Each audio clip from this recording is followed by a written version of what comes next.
Saudara-saudari yang terkasih keluarga Katolik di mana saja Anda berada. Salam jumpa dengan saya. Kali ini kita akan berbicara mengenai keluarga dan berdoa. Bagaimana sebuah keluarga harus berdoa, itu harus dipikirkan sebagai sesuatu yang esensial, yang sangat penting dan mendasar dalam kehidupan keluarga Kristiani. Setiap keluarga yang berdoa adalah keluarga yang menempatkan Tuhan menjadi inti dari kebutuhan setiap anggota keluarganya. Kebutuhan kita adalah Tuhan yang selalu bersama-sama dengan kita. Kebutuhan kita bukan hanya makan, minum, lalu tempat tinggal, atau pakaian. Tetapi kebutuhan kita adalah Tuhan yang selalu bersama-sama dengan kita. Sayangnya beberapa dari kita mungkin menempatkan cara berdoa yang harus diperbaiki lagi. Saya tidak mengatakan sesuatu yang salah, karena Tuhan melengkapi, Roh Kudus melengkapi doa-doa kita. Ketika kita berdoa, kita harus menempatkan Tuhan sebagai pusat kerinduan kita. Rasa rindu adalah pintu menuju kepada hati Tuhan. Bahkan rasa rindu akan menjadi tempat yang nyaman untuk kita berdoa di hadapan Allah. Bagaimana cara kita berdoa? Sebelum itu, saya akan menjelaskan bahwa doa mengandung beberapa unsur. Doa mengandung unsur-unsur ini. Yang pertama, tentu saja kita beriman. Kita mengimani Allah sebagai alasan kita untuk berdoa. Kita mengimani Dia sebagai satu-satunya alasan bahwa doa adalah sesuatu yang penting. Dan saya ingin berkomunikasi dengan Tuhan. Saya ingin ngobrol dengan Tuhan. Entah saya sebagai pribadi atau saya sebagai anggota keluarga, atau kita atau kami sebagai kesatuan sebuah keluarga. Yang kedua adalah intensinya. Mungkin buat kita, sekedar berdoa adalah sesuatu yang sangat baik. Tetapi memang betul bahwa orang harus tahu intensinya. Minimal yang harus ada adalah rasa syukur, rasa beriman, rasa percaya. Dan intensi-intensi ini menyangkut banyak hal. Yang pertama adalah rasa syukur dan juga terima kasih. Yang kedua, kita menempatkan Tuhan sebagai alasan mengintensikan diri kita untuk bertemu dengan Tuhan dalam doa-doa kita. Jadi intensinya balik lagi kepada Tuhan. Intensinya bukan yang macam-macam, tetapi intensinya adalah untuk Tuhan. Nah, yang sering juga harus ada di dalam keluarga kita atau dalam doa-doa kita adalah bagaimana kita mempunyai intensi-intensi khusus. Seperti misalnya kita membutuhkan ini, membutuhkan itu, peneguhan, keselamatan, membutuhkan penyertaan, dan sebagainya. Kemudian yang ketiga adalah bagaimana kehendak Tuhan terjadi pada kita. Kita harus terbuka pada kehendak Allah. Karena unsur doa yang penting adalah kehendak Allah itu sendiri. Apakah iman dan intensi kita cocok dengan kehendak Allah? Ketika intensi kita itu cocok dengan kehendak Allah, maka jawabannya ya. Tetapi ketika intensi kita atau pengharapan kita itu tidak cocok dengan kehendak Allah, maka jawaban Allah dalam doa kita adalah tidak. Ketika intensi kita cocok dengan kehendak Allah, tetapi Allah ingin mengabulkan doa kita itu bukan sekarang ini, tetapi kemudian nanti atau entah kapan, maka jawaban Allah adalah nanti atau tunggu. Nah, kita mempunyai 4 unsur yang sangat penting. Yang terakhir adalah mengenai hasil dari doa itu sendiri yang mempunyai makna secara sosial. Maknanya harus berguna bagi banyak orang, bagi hidup beriman banyak orang, bukan hanya bagi diri kita sendiri. Jadi kalau doa kita dikabulkan, apakah mempunyai fungsi sosial atau tidak? apakah memberi pewartaan atau kesaksian atau tidak kepada orang-orang yang ada di sekitar kita. Hal itu amat sangat penting kita perhitungkan. Supaya kita tahu kalau sesuatu tidak dikabulkan oleh Tuhan, barangkali ini tidak mempunyai fungsi sosial, tidak berarti apa-apa, atau hanya membesarkan hati saya, membesarkan pikiran saya atas diri saya sendiri, dan tidak menghasilkan apa-apa yang berguna bagi iman bersama. Mari kita sempurnakan pengertian-pengertian kita ini. Ketika kita berdoa, kita juga harus memandang Allah sebagai Bapa kita. Sehingga ketika kita menempatkan doa kita, seperti seorang anak berdoa kepada bapaknya. Dalam surat Yesaya atau kitab Yesaya 26 ayat 16 dikatakan, "Ya Tuhan, dalam kesesakan mereka mencari Engkau. Ketika hajaranmu menimpa mereka, mereka mengeluh dalam doa." Seorang anak yang dekat dengan orang tuanya, maka akan menyampaikan keluhan-keluhannya kepada bapaknya, kepada orang tuanya, kepada ibunya. Maka kalau kita mempunyai keluhan atau mempunyai bahan untuk didiskusikan, hal yang pertama yang kita pikirkan sebagai anak Tuhan adalah bahwa kita ingin ngobrol dengan Tuhan, bahwa kita ingin berbincang-bincang, ingin berbagi dan ingin bersharing dengan Tuhan. Ini akan menimbulkan suatu efek yang luar biasa baik. Kalau kita mengajari anak-anak, mengajari pasangan, mengajari orang tua kita barangkali yang ada di dalam keluarga kita, maka seluruh anggota keluarga akan belajar menempatkan dirinya sebagai anak Tuhan, menempatkan dirinya sebagai sahabat-sahabat Tuhan yang akan berbicara, yang akan bersharing kepada Tuhan ketika sesuatu terjadi di dalam hidupnya. Saudara-saudari yang dikasihi oleh Tuhan, ada begitu banyak cerita di dalam hidup kita. Sayang sekali kalau kita tidak berbicara kepada Tuhan. Sayang sekali kalau sampai kita nggak tahu mau berdoa apa kepada Tuhan. Maka tempatkanlah Tuhan sebagai Bapa. Kemudian kalau orang berdoa, juga harus melepaskan dirinya dari pikiran-pikiran yang buruk, rasa dendam, iri, dengki, dan marah. Meskipun mungkin yang ingin kita sampaikan atau yang ingin kita bagikan adalah kemarahan, tetapi kita harus melepaskan diri dari kemarahan itu dan terutama memasukkan diri kita dalam perasaan sebagai anak yang lagi berbicara kepada bapaknya, berbicara kepada orang tuanya.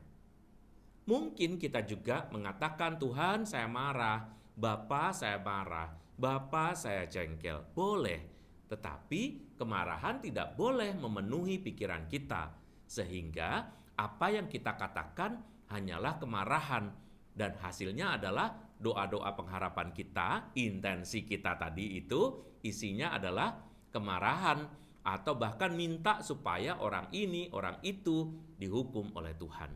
Hal itu tentu saja banyak tidak berkenan kepada Tuhan. Dalam kitab suci Perjanjian Lama, banyak sekali doa yang berkaitan dengan hal ini. Minta supaya musuhnya mendapat balasan dari Tuhan. Tetapi hal itu sudah diperbaiki di dalam kekristenan ketika Yesus hadir di dunia ini.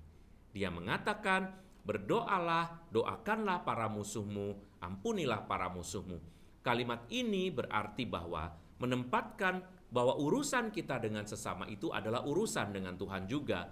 Kalian tidak berhak untuk meminta penghukuman bagi orang lain. Biarlah itu menjadi urusanku, kata Tuhan seperti itu. Maka hati yang bersih akan membuat doa-doa menjadi jauh lebih baik dan kita akan merasakan kehadiran Tuhan karena hati kita sudah siap, karena sudah bersih dari perasaan-perasaan negatif itu. Kemudian ketika berdoa, hormatlah kepada Tuhan. Kadang-kadang dengan sikap-sikap tertentu kita bisa berdoa. karena merasa Allah adalah Bapa kita. Kita boleh sembarangan pakai pakaian apa saja, boleh. Tetapi sembarangan tidak berarti asal-asalan. Kita tidak harus berpakaian rapi, memakai dasi, memakai sepatu hanya untuk berdoa. Kecuali kita datang ke gereja, kita harus berpakaian yang rapi dan pantas. Tetapi di dalam rumah kita pun juga harus menjaga. Kalau budaya kita mengatakan bahwa untuk menghormati Allah caranya begini, begitu, dengan pakaian tertentu, dengan kata-kata yang tertentu juga, ya kita patuhi supaya rasa kita tidak rusak ketika kita berbicara dengan Allah. Rasa kita bisa rusak karena kita tidak memenuhi kriteria budaya. Kita berpakaian seasal-asalnya. Berdoa, memakai singlet, atau koloran doang misalnya. Mungkin buat kita yang gak apa-apa, Tuhan gak akan marah, Tuhan tidak akan marah. Tetapi perasaanmu yang menolak, kita akan mengatakan bahwa baru saja saya berbicara sama siapa ya? Kok kayaknya saya asal-asalan? Bahwa kita bisa berdoa sambil tidur dengan berpakaian-pakaian tidur, itu nggak apa-apa, karena memang waktunya akan tidur. Tetapi tentu saja kita mempunyai sikap-sikap yang simbolik tertentu, jadi anak-anak diajari seperti ini ya, sikap-sikap simbolik yang baik, supaya doanya menjadi suatu komunikasi yang hidup, seperti kalau kita berbicara dengan manusia sesama kita. Maka dalam gambar-gambar itu seringkali ya, anak disuruh turun dari tempat tidurnya, lalu berlutut, meletakkan tangannya di atas tempat tidur, lalu berdoa. Hal itu cuma menunjukkan secara simbolik bahwa saya menghormati Allah yang baik. 1 Samuel 12 ayat 14 mengatakan, asal saja kamu takut akan Tuhan, beribadah kepadanya, mendengarkan firman-Nya, dan tidak menentang titah Tuhan, dan baik kamu maupun raja yang akan memerintah kamu itu mengikuti Tuhan Allahmu. Maka kalimat ini mau mengatakan kita harus mendengarkan firman Tuhan supaya doa-doa kita ada isinya, supaya kita mempunyai rasa takut akan Tuhan. Takut di sini adalah penghormatan kepada Tuhan. Bukan takut nggak berani, bukan. Tetapi lebih ke penghormatan kepada Allah. Supaya apa? Supaya kita dapat mengikuti Tuhan sewajarnya. Bapak, Ibu, saudara-saudari, dan anak-anak sekalian yang terkasih. Hubungan dengan orang lain seringkali menjadi gangguan juga ketika kita berdoa. Bahkan mungkin cerita-cerita kita itu banyak berkaitan isinya, intensinya dengan relasi saya dengan orang lain. Maka Tuhan selalu mengatakan, bereskan dulu urusanmu dengan sesama, baru kamu beracara dengan saya.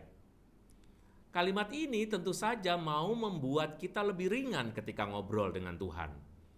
Kita seringkali berat hati, tidak berani, dan akhirnya kita tidak ngobrol semestinya. Ngobrolnya malah formal.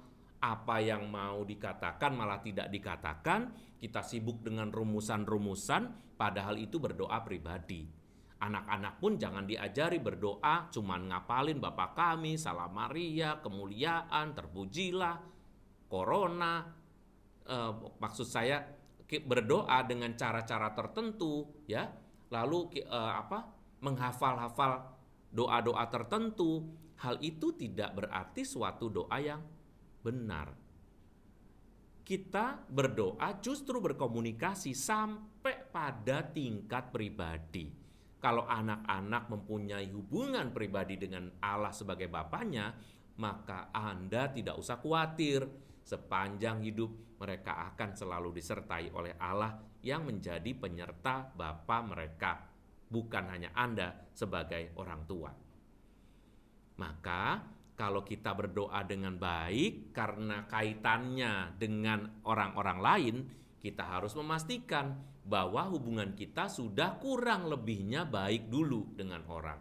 Baik itu enggak mesti kita sudah berbaikan, mungkin dia masih marah sama kita, tetapi kita yang harus sudah kurang lebih selesai dengan persoalan itu.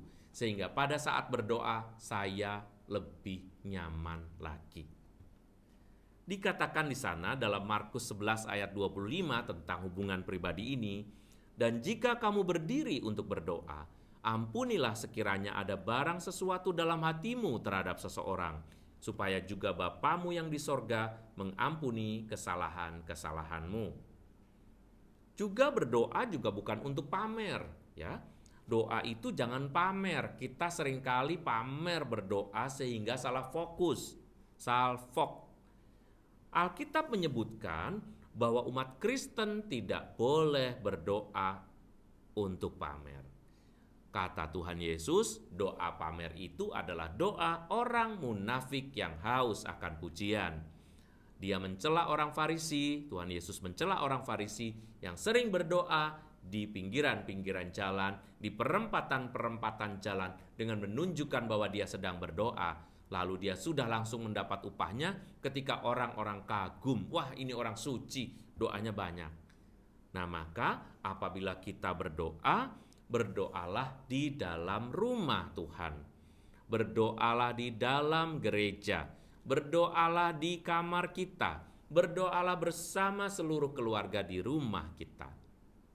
Ajarilah anak-anak bukan terutama supaya kelihatan suci, tetapi supaya memang benar-benar berdoa dan mempunyai relasi yang baik dengan Allah.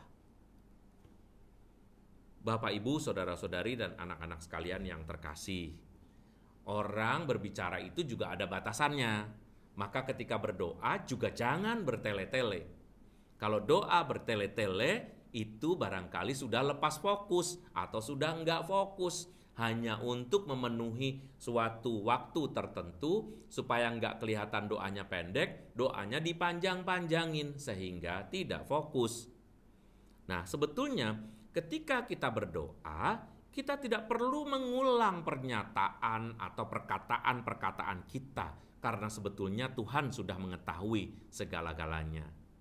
Berdoalah yang cukup, bukan secukupnya. Secukupnya kayaknya nanti nuansanya pendek-pendek ya. Tetapi secukupnya, yang cukup. Cukup apa? Cukup untuk hatimu bahwa kamu sudah bertemu dengan Tuhan dalam doa-doa itu. Menurut Matius 7 ayat 8 dikatakan lagi pula dalam doamu itu, janganlah kamu bertele-tele seperti kebiasaan orang yang tidak mengenal Allah. Mereka menyangka bahwa karena banyaknya kata-kata, doanya akan dikabulkan. Enggak usah banyak ngomong, enggak usah banyak kata. Suatu ketika kita tidak bisa berbicara lagi, mungkin itu saat buat kita untuk diam ketika kita berdoa sendiri. Diam jangka waktunya berapa, Romo? Jangka waktu yang tidak terbatas. Karena pasti nanti akan terbatas juga, Anda akan capek kan? Tetapi jangan dibatasi, biarkan barangkali itu saat untuk kita berkontemplasi, menemukan suara Tuhan. Ketika diam itu Tuhan ingin menyampaikan apa, atau rasa apa, mungkin rasa lega, rasa senang, disemangati, dan sebagainya. Bapak, Ibu, saudara-saudari yang terkasih, kalau doa menjadi jiwa setiap keluarga, maka keluarga dalam situasi apapun, entah itu situasi adanya pandemi ini maupun situasi normal nanti, kita akan selamat, kita akan aman, kita akan menemukan damai sejahtera setiap saat. Tenang, tidak mudah gugup, tidak mudah terbawa emosi negatif, tetapi mudah disenangkan, mudah bahagia, dan akhirnya selalu siap dipimpin oleh Tuhan. Kita akan masuk dalam lingkaran kasih Tuhan, karena Tuhan sudah selalu kita libatkan dalam hidup kita, di dalam doa-doa kita. Tuhan memberkati, selamat berdoa bersama seluruh keluarga Anda.